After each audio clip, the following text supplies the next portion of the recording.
Hi y'all, it's me. I'm here on behalf of Diemond Dyes as part of Diemond Dyes design team.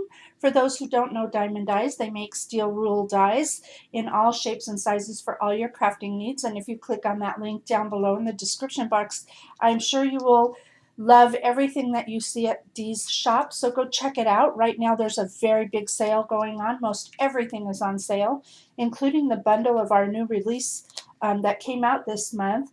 That release bundle normally would cost you $184, and Dee has it on sale for $138. And if you use the code Thanks Gina on any purchase $35 or more, you'll receive 10% off the sale price. So that makes that bundle set come down to $124.20. Quite a deal for the number of dies that you get. You have to go check it out.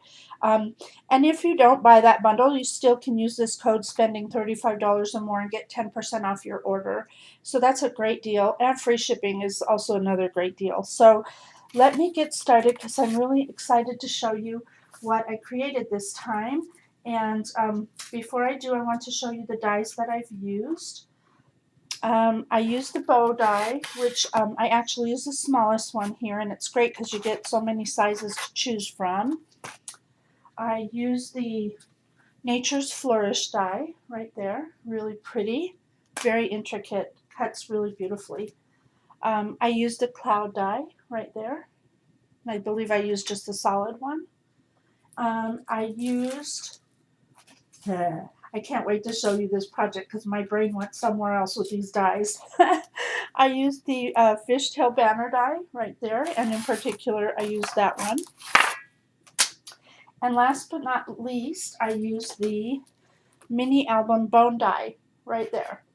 So you're asking yourself, what did Gina come up with this time? Well, I'm amazed sometimes at things my brain thinks of. So before I show you what I made, let me show you how I did it, and then once you see the project you'll understand.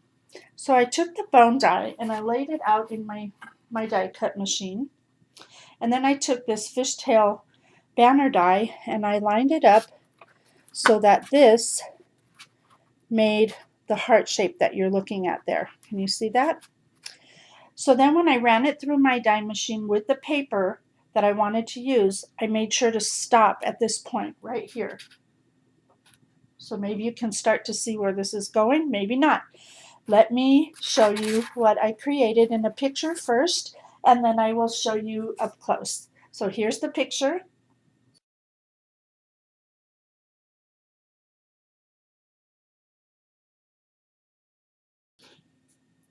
And now here is it up close. So as you can see, when I saw that design, in my mind I saw a hot air balloon. So I made these into hot air balloons, and I'm like, yay, this is so cute. So basically, let me show you one before I get into the detail.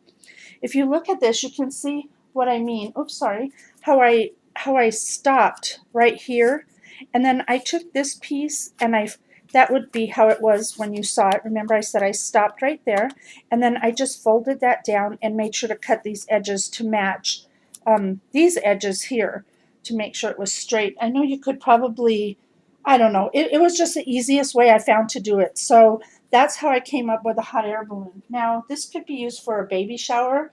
It could be used for a spring party. It could be used for anything. You could actually put the letters here if you chose to do so and spell out words. I didn't do it for this one because this is just a decorative piece for me.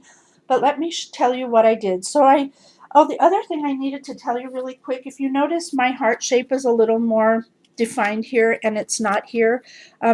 When I did this, because I had to layer this other piece of paper on it, it would have been hard to make it do that shape, so I just trimmed the heart down just a little bit here on the edge just to give it a more heart shape like look. So that's what I did there. So I went ahead and covered it with patterned paper.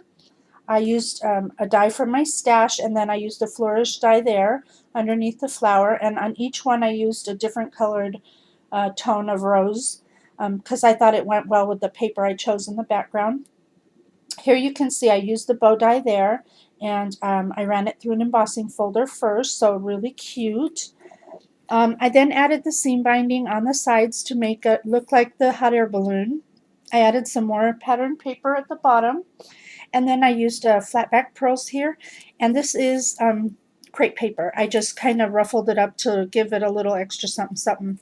And then on the in-between of the places here is where I used the cloud die, and I used it in the three different pattern papers that I used, and I layered them on top of one another.